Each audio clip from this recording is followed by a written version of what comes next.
Dunia baru saja dikejutkan oleh berita besar yang datang dari Amerika Latin. Laporan tentang meningkatnya ketegangan antara Amerika Serikat dan Venezuela menyebar cepat di media internasional, memicu berbagai spekulasi. Ada dugaan operasi militer dan insiden keamanan di sekitar ibu kota Venezuela, Caracas. Banyak yang bertanya-tanya, apa yang sebenarnya terjadi, apa latar belakang semua ini, dan apa dampaknya bagi dunia. Dalam video ini, kita akan mengupas tuntas isu panas ini, dari sejarah panjangnya hingga perkembangan terbaru dan reaksi global. Pada awal Januari tahun 2026, sejumlah media internasional melaporkan adanya operasi keamanan yang melibatkan Amerika Serikat di wilayah Venezuela. Laporan ini menyebutkan aktivitas tersebut terjadi di area-area strategis, termasuk di sekitar Caracas. Bahkan ada kabar tentang suara ledakan dan gangguan keamanan di beberapa provinsi seperti Miranda dan Aragua. Pemerintah Venezuela langsung mengeluarkan pernyataan resmi, menyebut situasi ini sebagai pelanggaran kedaulatan negara. Sementara itu, pihak Amerika Serikat memberikan penjelasan yang berbeda mengenai tujuan dan sifat operasi mereka. Salah satu kabar yang paling menyita perhatian adalah status Presiden Venezuela, Nicolás Maduro.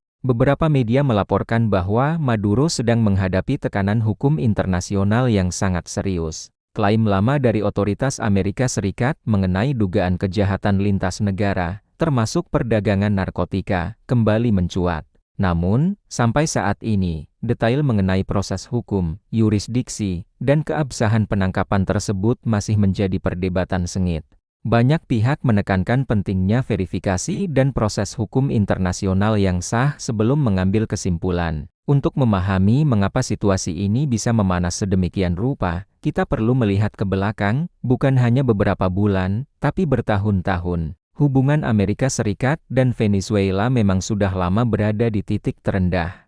Sejak era kepemimpinan Hugo Chávez, Venezuela mengambil kebijakan nasionalisasi sumber daya alam strategisnya, terutama minyak, yang merupakan salah satu cadangan terbesar di dunia. Venezuela juga menjalin hubungan erat dengan negara-negara yang sering berseberangan dengan kebijakan luar negeri AS, seperti Rusia dan China. Nicolás Maduro, sebagai penerus Chávez, melanjutkan kebijakan ini di tengah krisis ekonomi dan sosial yang parah di negaranya. Di sisi lain, Amerika Serikat sudah sejak lama menolak untuk mengakui legitimasi pemerintahan Maduro. AS menuduh pemerintahannya melakukan pelanggaran demokrasi dan hak asasi manusia, serta menjatuhkan berbagai sanksi ekonomi yang berat.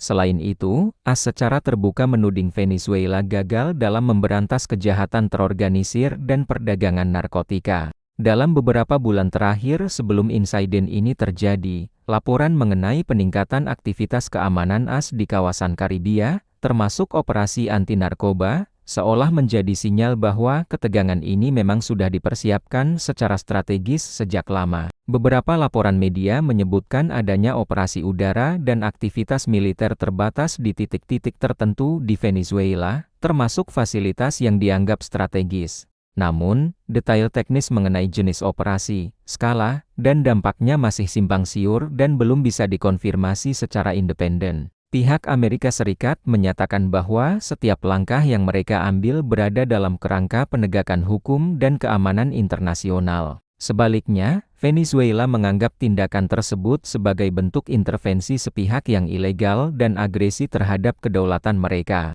Reaksi global pun tidak butuh waktu lama untuk bermunculan. Sejumlah negara di Amerika Latin menyuarakan kekhawatiran besar terhadap potensi pelanggaran kedaulatan dan eskalasi konflik di kawasan mereka. Brasil, sebagai salah satu negara terbesar di Amerika Latin, menyatakan bahwa setiap tindakan yang melanggar prinsip non-intervensi harus dikritik secara serius.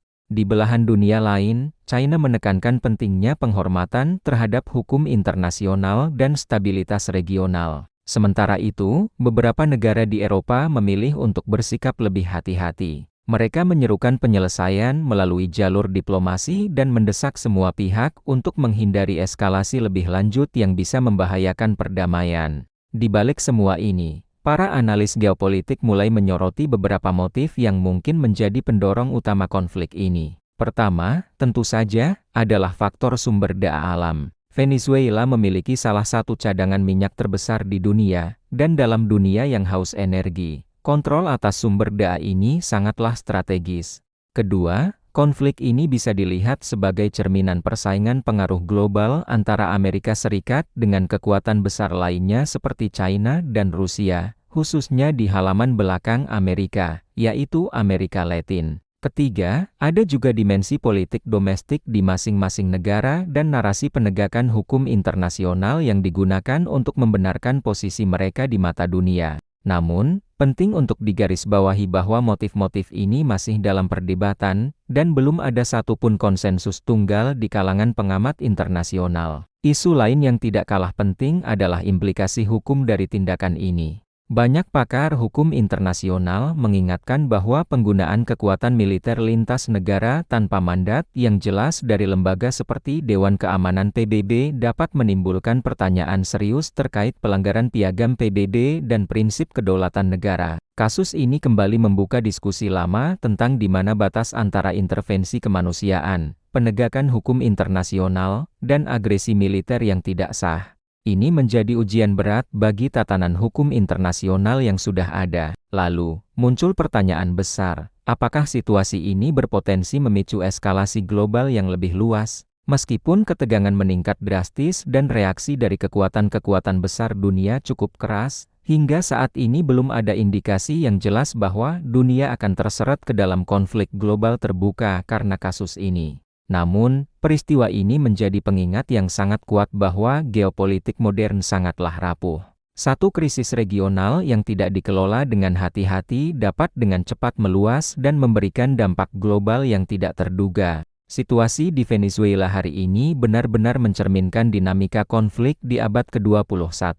Ini bukan lagi hanya soal adu senjata atau kekuatan militer. Ini adalah pertarungan narasi, perang informasi, pertarungan di ranah hukum internasional, perebutan pengaruh global, dan bagaimana persepsi publik dibentuk di seluruh dunia. Kita akan terus memantau perkembangan resmi dari kasus ini melalui sumber-sumber yang terpercaya dan menyajikannya untuk Anda. Bagaimana pendapat Anda tentang situasi ini? Apakah ini murni penegakan hukum atau ada agenda tersembunyi? Silakan sampaikan pendapat Anda di kolom komentar. Terima kasih sudah menonton, dan sampai jumpa di video selanjutnya.